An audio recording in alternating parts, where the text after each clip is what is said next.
Ça y est, on arrive au podium, les 3 meilleurs mange-morts pour moi.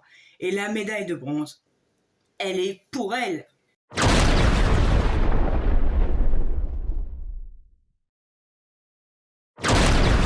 Pourquoi je l'ai mis là? Pourquoi je l'ai pas mis plus haut? Pourquoi je l'ai pas mis plus bas? Je voulais la mettre plus haut, mais il y a quelque chose... parce que j'adore ce personnage. Mais non, je peux pas la mettre plus haut. Bellatrix Lestrange est une mange-mort sadique qui adore employer la torture pour faire tous ses petits malices. Elle est compétente, les sorts qu'elle doit connaître, elle les connaît et elle les emploie, surtout l'Andoloris, comme si nous on buvait un verre d'eau. Elle est très douée en occlumencie, elle l'a d'ailleurs appris de nul autre que de Voldemort, et elle va essayer de transmettre cette compétence à Drago. Voilà, elle veut essayer certainement de le protéger, il peut être pour que lui aussi il réussisse sa mission. Qu'est-ce qu'elle nous dit, cette mange-mort? Elle nous a pas mal brisé le cœur, hein, quand même. Elle a assassiné Sirius, elle a assassiné... Alors, pas la première fois, mais au bout de la 3e, elle va y arriver. Nymphadora Tonks. Et puis Dobby. Dobby. Je l'aimais bien. Et elle me l'a tué. Est-ce qu'elle a une faiblesse, une faille, quelque chose qui pourrait faire qu'à un moment donné, même si elle adore Voldemort et qu'elle en est folle, est-ce qu'elle va à un moment flancher? Oui, sa sœur. Cette femme n'a pas une once d'humanité, mais sa sœur, c'est quelque chose pour elle. Elle aime sa sœur. Et elle sait très bien que quand elle va accompagner Narcissa chez Rogue, elle désobéit à son maître. Elle lui désobéit. Elle va essayer de faire, selon elle, retrouver la raison à Narcissa, mais elle n'y arrivera pas, parce qu'elle ne sait pas ce que c'est que d'être une mère. Et c'est elle qui va donc un peu faire en sorte que le serment inviolable soit fait. On peut dire qu'il y a Narcissa aussi, mais c'est parce qu'elle va pousser dans ses retranchements Rogue que ce serment va être fait. Alors, qu'est-ce qui fait qu'on aime cette personnage? Pas pour ses idées. Ah non, parce que bon, c'est l'une des méchantes qu'on aime le plus détester. Eh bien, c'est quand même la prestation magistrale de cette actrice Helena Bonham Carter qui a donné à ce personnage un grain de folie encore pire que l'araignée au plafond qu'elle a déjà. Elle a vraiment donné un panache à ce personnage. Voilà, quand on la voit à l'écran, on se dit, ah là, ça va bouger, on va voir quelque chose de vraiment... Oh, ça aurait été une autre actrice, est-ce qu'on aurait eu le même effet? Je ne sais pas. Parce que justement, l'actrice qui joue Narcissa, Hélène McCrory, aurait dû prendre le rôle à l'initiale de Bellatrix. Est-ce qu'elle aurait été capable? Oh, certainement, parce que c'était une très bonne actrice, mais elle n'aurait peut-être pas pu redonner cette aura à Bellatrix. Alors, je pense pas. Après, Bellatrix, c'est donc une personnage qui, malgré alors, la folie qu'elle a en elle, parce que bon, les 13 ans, 14 plutôt, années de prison n'a pas aidé à améliorer son état mental. Les détraqueurs, ils ont vraiment bien bossé, hein, pour le coup. Ah ouais. Mais on peut lui dire que au moins elle n'a pas été comme certains qui ont dit j'ai été sous influence, on m'a lancé un impérium. Non, elle, quand elle va passer au tribunal avec son mari, son beau-frère et Barty Croupton, elle sera la seule. Mais non, je n'ai pas agi sous influence, pourquoi je m'en cacherais? Je suis fière de ce que j'ai fait et je le revendique. Et elle est persuadée que Voldemort, incessamment sous peu, va revenir. Elle en est persuadée. Et quand elle va se faire libérer, et ben par Voldemort, qui par la même occasion va mettre les détraqueurs dans sa poche, et ben il retrouve son fidèle lieutenant. Et en plus, ben, elle l'aime. Elle l'aime, elle en est obsédée, elle en est... Oh là là. Et lui, il voit rien. Enfin, il se sert de ça, parce qu'il doit bien voir quelque chose, il a des yeux quand même.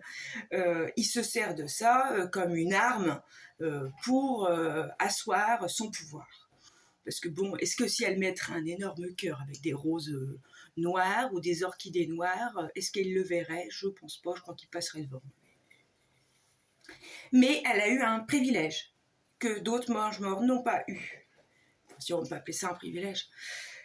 C'est que quand elle va mourir, eh ben, elle est la seule personnage qui va faire que Voldemort va en avoir un trouble tel qu'il va s'en retourner, il va pousser un cri, et quand il va voir que c'est donc Molly Weasley qui a anéanti son plus fidèle lieutenant, il va s'en retourner et il va vouloir affronter Molly, et c'est là que Harry va sortir de son petit cape d'invisibilité.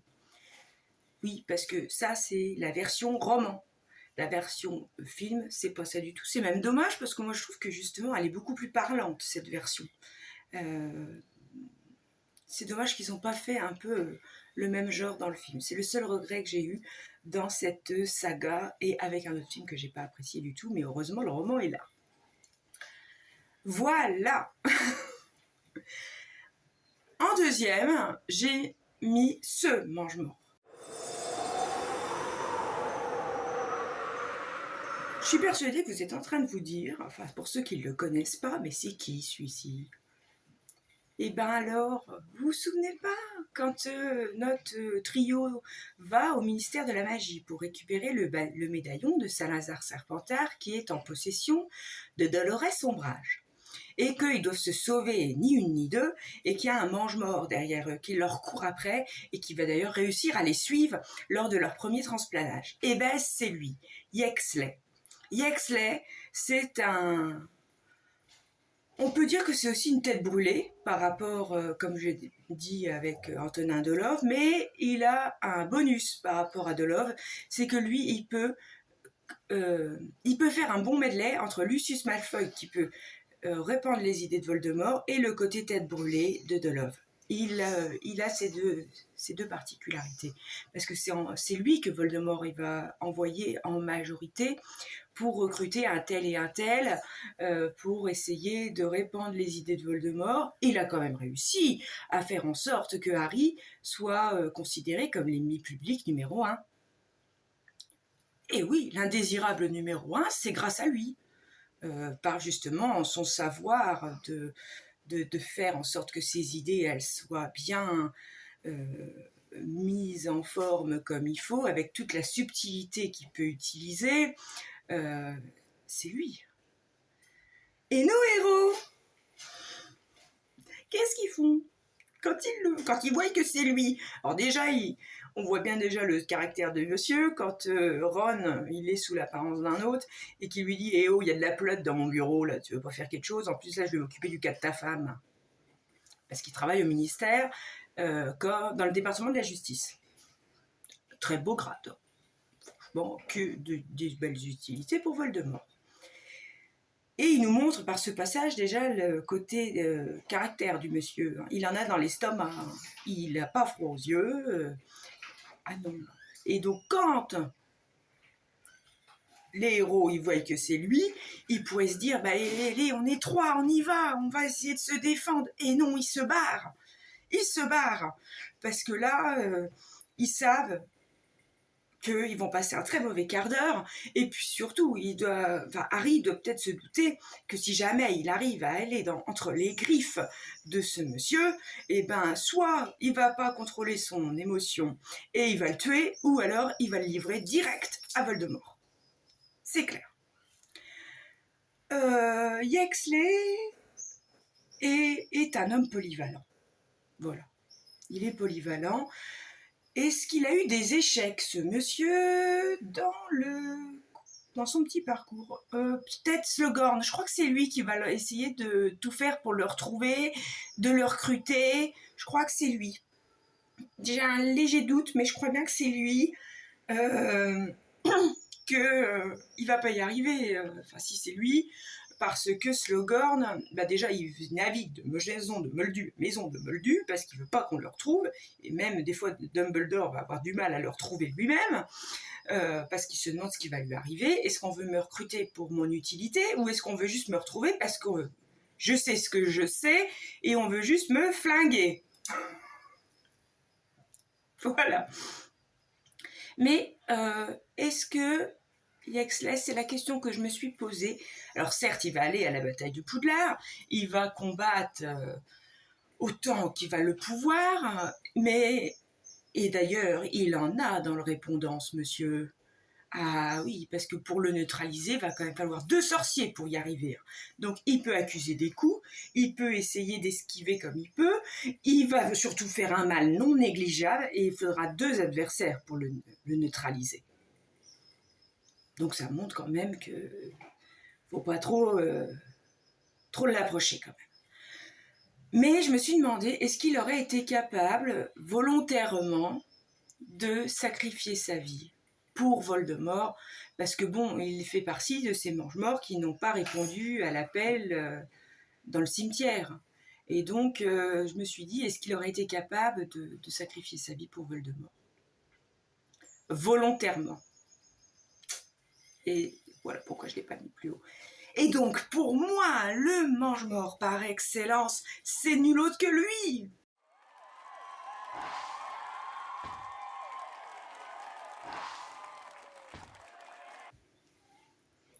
Et oui, Barty Croupton Junior, il est le mange-mort par excellence.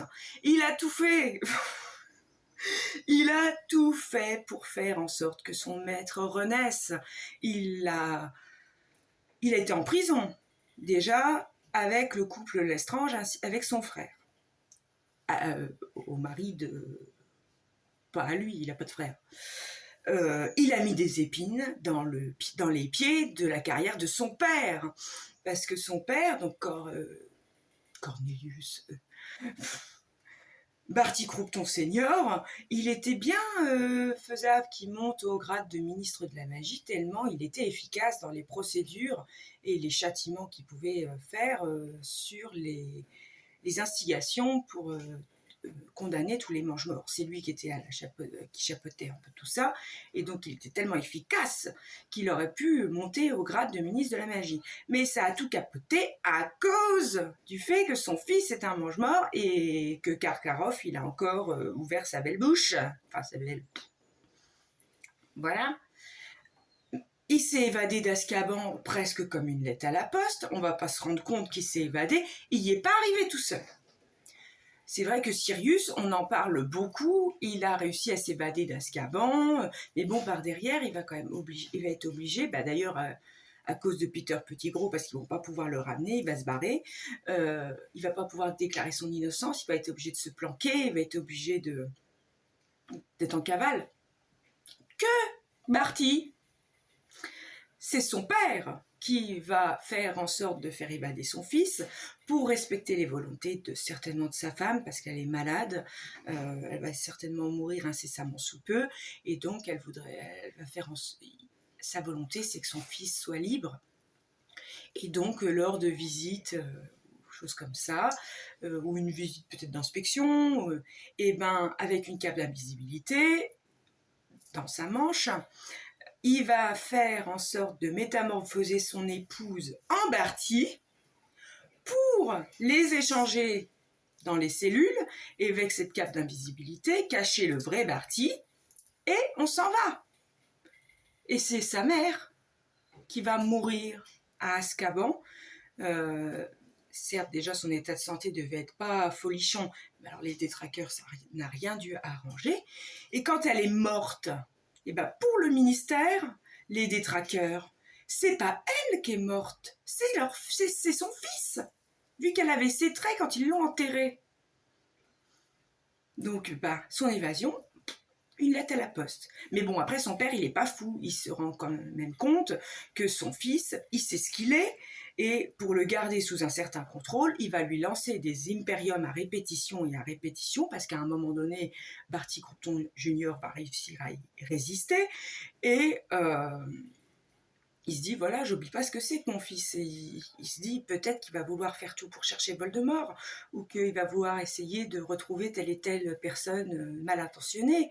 Et voilà, la seule défaillance qu'il aura de ce niveau-là, c'est avec sa petite elfe, Winky, qui a connu son fils depuis plus jeune âge et qu'elle va avoir peut-être un sentiment de pitié pour lui, et qu'elle va supplier Barty Croupton senior de faire en sorte que son fils il prenne l'air. En plus il y a la Coupe du Monde de Quidditch, il pourrait peut-être aller la voir, hein, on pourrait trouver un moyen, enfin voilà. Et c'est la seule défaillance qu'il aura, parce que c'est avec cette occasion que Barty Croupton Junior va s'enfuir, et ça va causer la déchéance de Winky, cette pauvre petite qui voulait faire que du bien au final. Et elle va finir à Poudlard et elle va sombrer dans l'alcoolisme, parce qu'elle va avoir le sentiment d'avoir désobéi à son maître alors que elle s'est fait virer. Il va retrouver Voldemort, il va mettre des plans avec lui, il va pas s'en occuper en mode fœtus, il laisse ça à Peter Pettigrew, mais il va mettre tout en place. Et en plus, qu'est-ce qui tombe dans leur manche? Une bonne femme du ministère qu'ils arrivent à capturer, qui aura son importance par la suite. Et il découvre que le tournoi des 3 sorciers va renaître. Et parfait, tout va bien. Il va aller combattre Maugret, il va le neutraliser, il va le mettre dans une valise, il va lui subtiliser des cheveux par-ci par-là, pour boire du polynectar, pour prendre son apparence. Ça c'est pareil, donc ça veut dire qu'il est doué en potions, il est doué en métamorphose, alors que c'est l'un des arts les plus compliqués qui puissent exister, nous l'ont dit et redit, puis la professeure qui l'enseigne le dit elle aussi. Quand la fameuse scène où il transforme Drago en fouine et que pour le punir, parce que tellement il est lâche Drago d'avoir voulu attaquer Harry de dos, et toi, clac et je te balade. Après, il a quand même resté 1 an sous le nez et la barbe de Dumbledore, sous les traits de Maugret, alors qu'il le connaît, Maugret, c'est son ami, il fait partie de l'ordre du Phénix, il sait très bien qui est Maugret, et il a quand même réussi à tromper Dumbledore. Il va aussi réussir à bidouiller justement la coupe de feu sous l'apparence de Karkaroff. Il est là, pourquoi je pourrais pas lui mettre des pics aussi à lui? Pourquoi pas? Et il va ensorceler tel et tel personnage, il va influencer Neville pour lui montrer dans son bouquin qu'il lui-même a donné pour la branche chiffreur. Il va faire en sorte de toute façon que Harry gagne ce tournoi pour atteindre le cimetière avec le porte-voix qui est ensorcelé. Alors je ne sais plus si c'est lui qui l'ensorcelle ou si c'est Voldemort, j'ai un doute. Et voilà, il va y réussir, il va y arriver.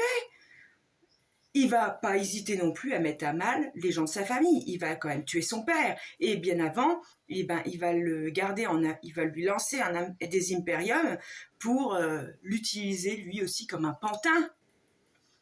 Et ça donnera d'ailleurs des ennuis à Percy Weasley. Mais ce mange-mort, il est hors compète. Hein. Voilà. Et malheureusement, pour Dumbledore, parce que quand il va découvrir le poteau rose, Dumbledore, il va lui faire avaler du Veritaserum pour faire comprendre où est Maugret, etc. Est-ce qu'il est Maugret? Et c'est là qu'on va découvrir le poteau rose. Mais il y a une occasion loupée de Dumbledore, pas par sa faute, par la faute de Cornelius Fudge, qui va condamner à mort Barty Croupton Junior, sans procès ni rien, aller un baiser du détraqueur et on n'en parle plus. Et ça, c'est une occasion peut-être loupée pour Dumbledore, qui aurait peut-être voulu encore plus pouvoir glaner des informations par le biais du Veritaserum. Où est Voldemort? Quels sont ses projets? Quels sont ses secrets?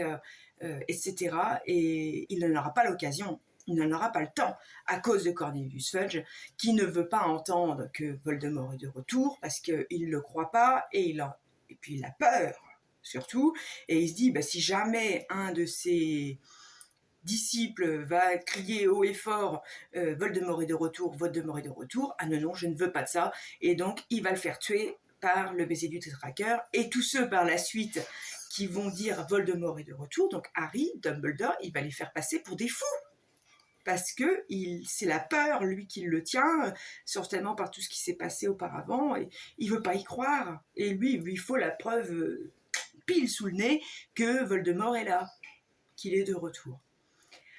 Alors, j'espère que ce classement vous aura plu, que les places que je vais avoir attribuées, parce que moi, c'est ce que je ressens. Si ça vous plaît pas, dites-le moi. S'il y a des mange-morts en particulier qui vous plaisent plus que d'autres, si vous voulez que j'en fasse des vidéos particulières, dites-le moi aussi. Et si vous voulez un classement comparatif, un autre classement pour comparer le mien, je vous conseille d'aller voir celui du youtubeur qui est XionXS, parce que lui, il a fait aussi son classement, mais il l'a fait en donnant des notes sur 20. Il est professeur, ce monsieur, donc il a tout pour bien. Hein. J'aurais pu le faire aussi, mais je voulais pas faire ça. Je voulais plutôt parler de mon ressenti. Et donc si vous voulez voir son classement, parce qu'il est pas mal non plus, et surtout je voulais aussi par le biais le remercier de tous les conseils qu'il a pu me donner, et voilà. Allez voir ce qu'il fait, c'est très sympa, et alors il a un grand-père, il est super cocasse. Ah oui, c'est trop marrant. Alors allez faire un tour par sa chaîne, allez le voir, ça vaut le coup d'œil. Allez, à plus!